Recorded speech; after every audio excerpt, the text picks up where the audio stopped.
Caitlin Clark is going viral again for the new Nike commercial. The shoes are finally coming out.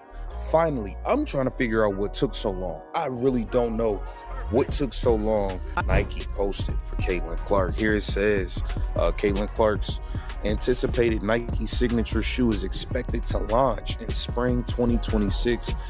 Nike's signature roster features all-time greats, and I am incredibly proud to join some of the best athletes in the world. I'm excited to share a first look at what we've... Caitlin Clark is going viral again because of her new Nike commercial, and people everywhere are talking about it. The shoes connected to this campaign are finally being released, and fans are wondering why it took so long. No one seems to understand the delay, and many believe this moment could have happened much earlier. With this commercial, Nike has sent a strong message about who they believe truly drives attention and business in the WNBA, and that message is hard to ignore. At the same time, the silence from the league's current MVP feels louder than any public response she could have given, because this situation reveals a major divide inside women's basketball. The announcement says that Caitlin Clark's first official Nike signature shoe is expected to launch in the spring of 2026. In the post, Caitlin talks about how honored she is to join Nike's signature roster alongside legendary athletes. She says she feels proud to be part of a group that represents some of the greatest names in sports history. She also mentions how excited she is to let people see what Nike has been working on with her, calling it an important moment in the history of women's basketball. The commercial itself is packed with big-name celebrities.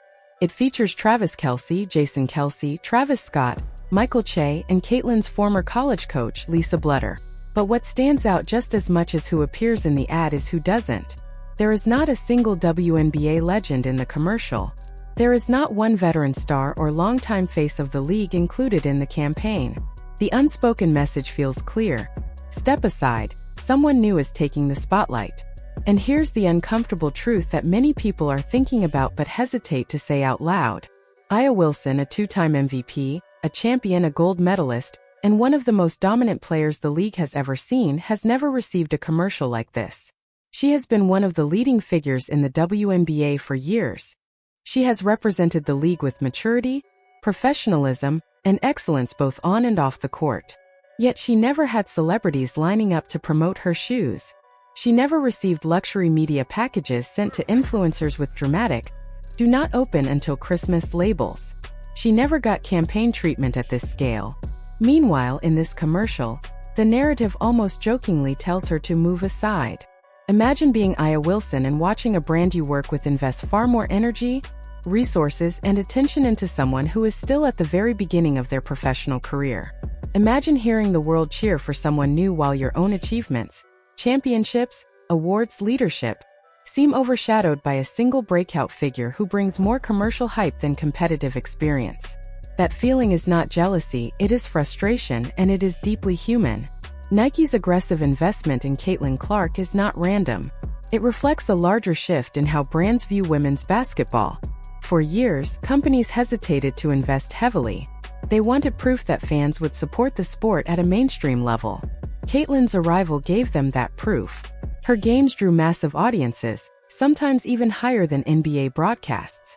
Her jersey sales smashed records. Social media buzz surrounded everything she did. She didn't just bring attention, she changed the way people outside the WNBA viewed the league. But the success that Caitlin generated also exposed how long big brands ignored other players who deserved opportunities.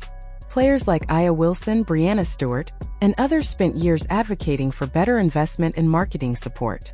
They built the foundation. They played at a high level, inspired young athletes, promoted the league, and worked to expand its audience, often without major financial backing from sponsors. Now, when the profits are obvious, suddenly the full marketing machine turns on, but mostly for one player.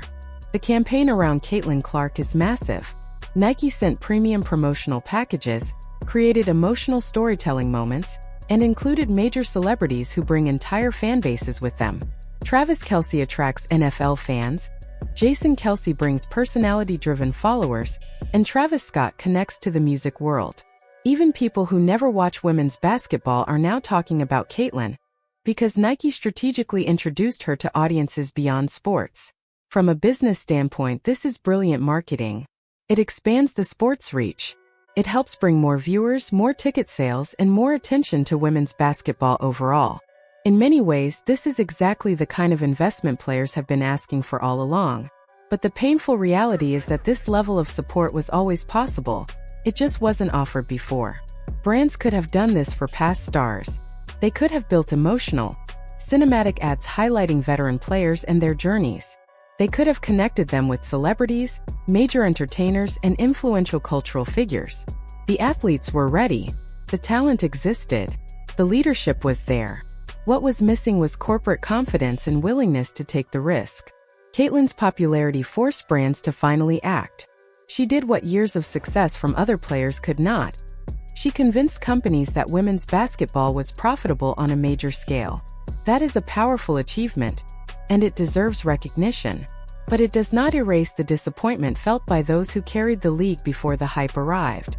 This situation creates a complicated emotional space. On one hand, fans and players want to celebrate the moment because it represents progress and visibility. On the other hand, longtime stars are reminded that the support they deserved came too late, and not for them. And the truth is, not every player will benefit from this shift. Sports marketing has always centered around a few chosen figures. Companies focus on athletes who drive the most engagement and generate the highest returns. Right now, Caitlin Clark is that figure. She sells merchandise. She moves ticket demand. She attracts media attention on a level women's basketball has rarely seen. From a corporate perspective, she is the best investment. That doesn't mean she is the best player. That doesn't mean others don't deserve equal recognition. It simply means the business world is choosing profitability over fairness, and it has always worked that way. This commercial marks a turning point in how the WNBA is marketed, but it also exposes how far the system has yet to grow. It represents progress and inequality at the same time. Success for one athlete and frustration for many others. So when people celebrate this campaign, and yes, it is a huge moment for the sport, it is also important to acknowledge the deeper story behind it. There is a two-time MVP watching someone else receive the attention she spent years working toward. There are champions realizing that the investment companies are capable of giving was always possible. Brands simply waited until someone came along who forced them to care. That is the reality driving the conversation.